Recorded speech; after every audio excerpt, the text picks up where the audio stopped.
সুপ্রভাত সবাইকে। দেখো আমি নিয়ে নিয়েছি 2 কাপ মতন আটা নিয়ে নিয়েছি।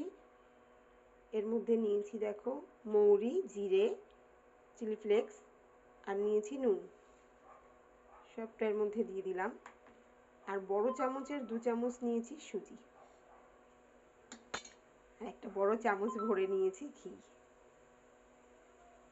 এবার সব কিছু একসাথে ভালো করে ময়াম দিয়ে মেখে নেব। ডোটা রেডি করে নিয়েছি।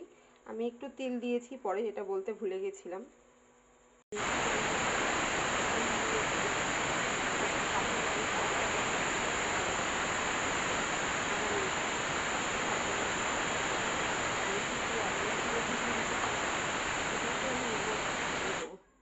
দিয়ে এটাকে ব্লেন্ড করে নেব।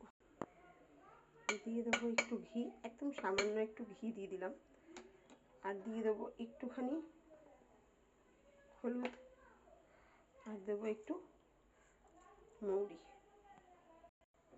দেখো মিক্সি করে নিয়েছি, ওটাকে যে মিক্সি করলাম ডালটাকে আর চিড়েটাকে, ওটা রেডি হয়ে গেছে। কড়াতে একটু তেল দিয়েছি আর একটুখানি জিরে আর একটু সর্ষে দিয়ে দিয়েছি। দেখো ইনস্ট্যান্ট পুর রেডি করে ফেলেছি। এবার এগুলোকে গোল করে নেব। এখানে রুটিটাকেও, ডোগুলোকেও রেডি করে রেখেছি।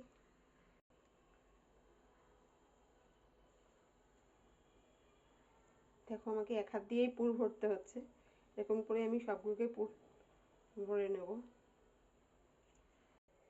দেখো আমি আটাও দিইনি আর তেলও দিইনি, নর্মালি বেলা যাচ্ছে। যদি ডোটা ভালো হয় তাহলে কিছু লাগে না বেলার সময়। খুব বেশি পাতলা করবে না, একটু মোটা মোটা, যেহেতু পুর আছে ভেতরে একটু মোটা মোটা করে করবে, বেলবে। তেল গরম হয়ে গিয়েছিল, তো আমি একটা দিয়ে দিয়েছি। এক সাইড হয়ে গেছে, আর এক সাইড উল্টে দিলাম। দেখো কি সুন্দর ফুলেছে। যেহেতু এটা আটার, তো হেলদিও হলো।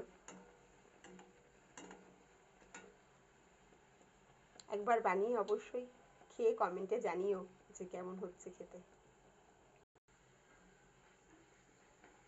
আরও একটা ভেজে দেখিয়ে দিচ্ছি।